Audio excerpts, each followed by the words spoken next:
लोग, nuclear laws and the role of opposition. अब nuclear law of the opposition के अंदर हम लोग इस टॉपिक को कई बार डिस्कस कर चुके हैं। इंडिया और अमेरिका के बीच में जो न्यूक्लियर डील हुई, उससे रिलेटेड ये टॉपिक है। और इसमें रिसेंटली इंडिया जो है उसमें जो what the India is adding right now, India is adding the things that is, अभी अमेरिका से हमारा जो एग्रीमेंट है उसके अकॉर्डिंगली इंडिया को रिएक्टर्स की रिक्वायरमेंट है, और अमेरिका इस क्रूशल कैपे जो टेक्नोलॉजी है, अमेरिका इसका मास्टर है। और अभी इंडिया में जब हम लोग इसको न्यूक्लियर क्लास टॉपिक को क्लास में डिस्कस कर रहे थे इंडिया अमेरिका डील्स के अंदर, और ये डील 2007 में मनमोहन सिंह गवर्नमेंट के पीरियड में होती है। उसके बाद फिर इंडिया में कई सारे इश्यूज होते हैं। अब initially it was initiated during the period of Vajpayee साहब and Bill Clinton, but ultimately sign होती है आके ये मनमोहन सिंह के पीरियड के अंदर। तो उस टाइम पे शायद बराक ओबामा वहाँ पर जो थे प्रेसिडेंट थे। तो डील साइन हो जाने के बाद एक जो ऑपोजिशन का जो रूल था, क्योंकि बीजेपी ने सपोर्ट किया था, बाद में आके जो एक इशू जो राइज होता है, और वो बड़ा इशू है, दैट इज कि अगर न्यूक्लियर एक्सीडेंट होता है तो रिस्पॉन्सिबिलिटी किसकी है।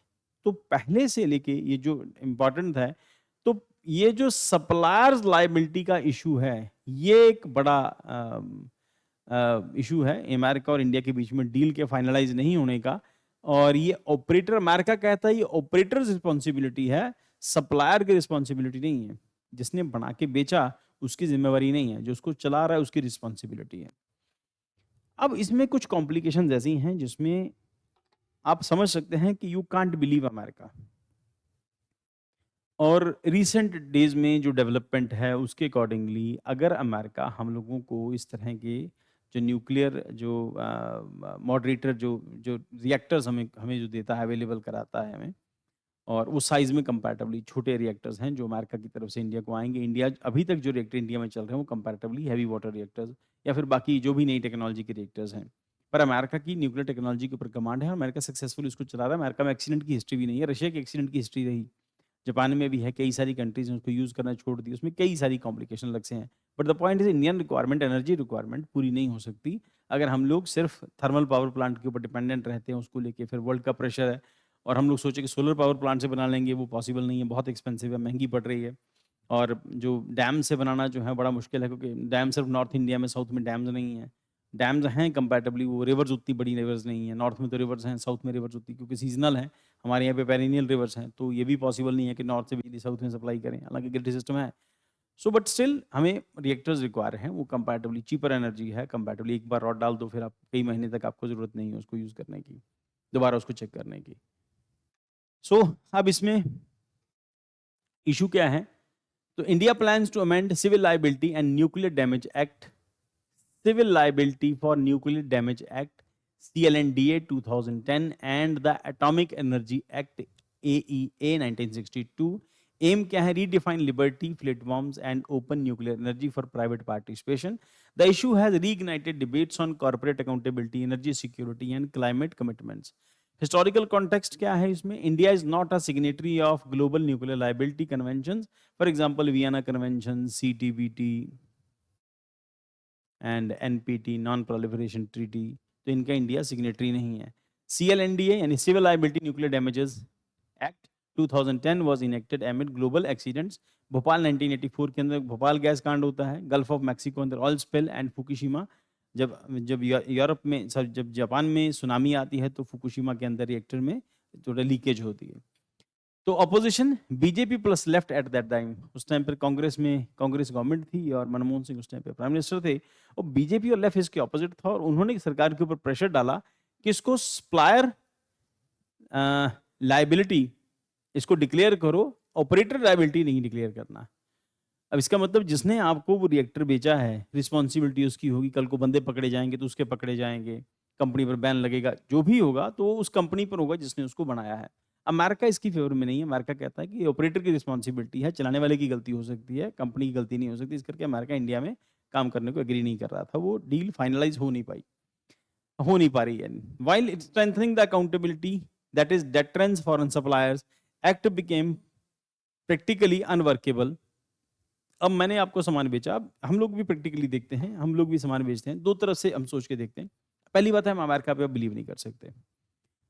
और दुनिया के किसी कंट्री पर भी आप बिलीव नहीं कर सकते जब मामला न्यूक्लियर सिक्योरिटी से जुड़ा हो, या तो आप खुद बनाओ, आप रिस्पॉन्सिबल हो उसके लिए, पर इसकी क्या गारंटी है कि आप जो बनाओगे उसमें लीकेज नहीं होगा, बट ये कि कम से कम जिम्मेवारी तो ले लोगे, ये एक एस्पेक्ट हो सकता है। अब जैसे यूनियन कार्बाइड में होता है, अब वहाँ पर वो भाग जाता है, यहाँ पे यूनियन कार्बाइड कारखाने के अंदर जो होता है, उसके बाद वो अमेरिका भाग जाते हैं, तो गवर्नमेंट ऑफ इंडिया कुछ नहीं कर पाती है उनका। तो फिर उसके बाद वो आज तक इश्यू जो है भोपाल गैस ट्रेजेडी जो है आज भी चला है। So now the point is, अब क्या हो सकता है अगर अमेरिका के पॉइंट ऑफ व्यू से सोचो कि मैंने आपको कार बना के बेच दी। अब कार चलाने वाले की गलती है ना, वो एक्सीडेंट करेगा। हमने तो बना के बेच दिया, आपने सब नॉर्म्स जो देने थे हम लोगों ने ये भी दे दिया, वो भी दे दिया, जो आपने कहा हमने सब ऐड कर दिया। बट अगर आपको आपसे चलाते टाइम किसी मशीन से कोई गलती होती है तो उस ऑपरेटर की गलती है, हमारी कोई गलती नहीं है। तो अब जब बीजेपी ऑपोजिशन में थी, उन्होंने प्रेशर डाला कि इसको आप ऐसे डिक्लेयर कर दो, मतलब ये है कि अल्टीमेटली उस चीज के ऊपर तो कोई एग्री होगा ही नहीं। अब हम लोग कहें कि कार बनाने वाली कंपनी टाटा या महिंद्रा या मारुति या कोई और मर्सिडीज बीएमडब्ल्यू, वो ये कहें कि हमारी कार से एक्सीडेंट होगा, बंदा मरेगा ही नहीं, ऐसा नहीं हो सकता ना। वो ड्राइवर की भी तो गलती है, जितनी मर्जी सेफ कार हो उसमें भी एक्सीडेंट होकर डेथ हो सकती है। तो उनके पॉइंट ऑफ व्यू से इसका मतलब डील तो कभी फाइनलाइज होगी नहीं। तो इसका मतलब इंडिया को अमेरिका से मॉड्यूलर रिएक्टर कभी मिलेंगे ही नहीं। मॉड्यूलर रिएक्टर नहीं मिलेंगे इंडिया में, इलेक्ट्रिसिटी का वो लेवल नहीं आएगा। आपको इंडस्ट्रियल रिक्वायरमेंट्स हैं आपकी, है ना, आपकी डोमेस्टिक रिक्वायरमेंट्स हैं। So this is the issue related to that topic. So deterrence, तो इसके बाद फॉरेन सप्लायर इंडिया में कभी नहीं आएंगे। देन उसके बाद political contours of the debate. 2007 UPA government थी उस टाइम पर, explored private participation, but sovereignty and safety concerns stalled progress. Current NDA government seeks amendment to ease suppliers' liability, encourage private and foreign investment. अब government of India जो पहले BJP against हुआ करती थी, अब बीजेपी वही bill लेके आना चाहती है। ऑब्वियसली अब कांग्रेस हंगामा करेगी। तो ऑपोजिशन का करेक्टर ही यही है। हमारे यहाँ पर वो कोई कंक्रीट डिस्कशन नहीं होता। Opposition, Congress, left and others argue proposal change will dilute accountability, claims reform priorities foreign corporate interest, US, France over Indian citizens, draw parallels to earlier controversies, Obama 2010 linked to CLNDA. Pattern of politics, opposition often reverses stance in power. Examples, parent sect, insurance, FDI, land boundary agreement with Bangladesh. तो obviously हमेशा opposition का काम, सरकार का कोई भी काम उसके अगेंस्ट जाना होता है, उसको क्रिटिसाइज करना होता है। India's nuclear ambition and energy security, current status क्या है? 24 रिएक्टर्स हैं, 8.8 gigawatt installed capacity and around 3% of power ये प्रोड्यूस करती हैं। टारगेट 24.84 गीगावाट 2031-32 का है, and by 2047 100 gigawatt electricity nuclear powers के थ्रू प्रोड्यूस करनी है। देन इसके बाद की टू एक्सपेंशन क्या है? Attract international suppliers and investors, develop small modular reactors, safer, flexible, but concern about waste regulation and public trust. Opposition precedents and national interest. Opposition response will shape the debate.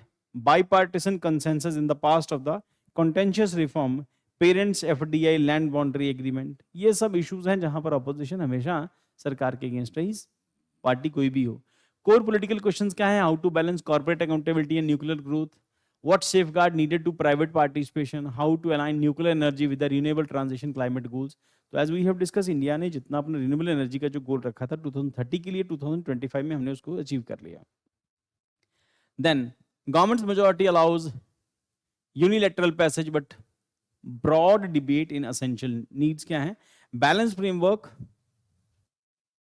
attract investment without undermining safety, safeguard for citizens' right, compensation, disaster response, long-term vision, nuclear energy part of the energy mix, and bipartisan cooperation critical to avoid frequent reversal and build policy continuity. Conclusion, nuclear law amendments reflect the tension between ensuring accountability and enabling energy growth. बस यही pragmatic future, उसके बाद ये सब आप देख लेना जाके।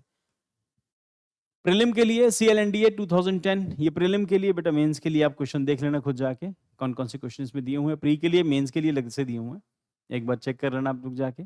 Online gaming bill 2025, Lok Sabha had passed promotion and regulation of online gaming bill 2025 introduces ban on harmful real money gaming. So जिन खेलों में पैसा जुड़ा था मोबाइल में, उन सबको बैन कर दिया, while promoting e-support and safe social gaming. इनको प्रमोट करेंगे अंडर द रेगुलेटर फ्रेमवर्क। तो की हाईलाइट क्या है बिल के? Structure of the gaming regulation, e-support, recognizes legitimate creative growth oriented industry. Online social games encourages a safe entertainment option without financial risk. Online money games completely prohibited, including fantasy sports, rummy, poker, where the monetary returns are involved. Penalties for violation: first time offender jail up to 3 years, 1 crore रुपए तक का fine होगा. अब हो क्या रहा था कि लाइक ये जो ऑनलाइन स्कैम्स होते हैं, तो उसी की तरह से गेमिंग भी स्कैम की फॉर्म में डेवलप होना शुरू हो गया. गवर्नमेंट को कई सारी कंप्लेंट मिली, बच्चों माँ बाप के मोबाइल यूज़ करते हैं, उसमें जब भी वो गेम खेलते टाइम उनसे पैसा मांगा जाता है तो पैसा लगाते हैं. अल्टीमेटली जुआ प्रमोट हो रहा था एक सेंस में, चाहे वो गेम 11 कौन सी ड्रीम 11 है, चाहे उस टाइप की गेम्स हों या पोकर टाइप की गेम्स हों, तो अल्टीमेटली सब में एक सेंस में जुआ खिलाया जा रहा था. अब बच्चों तक उसका एक्सेस है, तो कई सारी गेम्स ऐसी हैं जिसमें बच्चों ने पैसे खराब कर दिए. अब they are not using rational mind, माँ बाप का अकाउंट उससे जुड़ा है तो वो बार बार पे कर करके वो वेपन खरीदना, ये जो भी था उसके अंदर, ultimately government has banned all those dirty things. So दूसरी बार अगर क्राइम होगा तो 3 to 5 years होगा, और जो सजा होगी 2 करोड़ रुपए तक फाइन होएगा. Statutory regulation to supervise gaming platform, promote safe e sport for social games, monitor addictive algorithms and financial fraud, ensure uniform national level regulation. Point ये कि अगर सिर्फ फाइन लगाते तो भी चल जाता, पर पॉइंट ये है कि फाइन जो प्रॉफिट मार्जिन है वो बहुत ज्यादा होता है. 100 करोड़ रुपए लगा के 2 करोड़ रुपए फाइन देके कोई भी छूट जाता है. इसका कि सजा का प्रोविजन जेल का साथ में किया, 3 to 5 years and up to 3 years. Then उसके बाद rational behind the bill, social and psychological risk.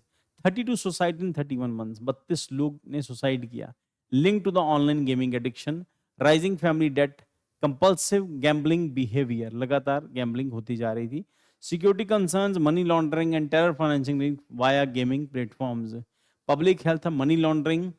अब ये पॉसिबल है, आपको बाहर पैसा पहुंचाना है, किसी को देना है, तो आप गेम के थ्रू कितना भी पैसा बाहर पहुंचा सकते हैं. आप सो कॉल्ड जुए में हार गए या गेम में हार गए.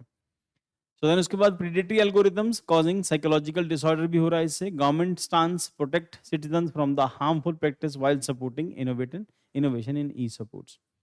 तो इंडस्ट्री रिएक्शंस क्या हैं? Shock in India's multi billion dollar real money gaming sector, possible challenges में face constitutional challenge, right to trade, centre and trade power, state powers. Strong legal view, strong public interest and national security justification may help withdraw judicial review. Significance, youth के लिए, industry के लिए, society के लिए, governance के लिए, इसको आप देख लेना बेटा जाके, बस इतना ही इसके अंदर. तो प्रीलिम के लिए फैक्ट और मेंस के लिए क्वेश्चन आप चेक कर लेना जाके.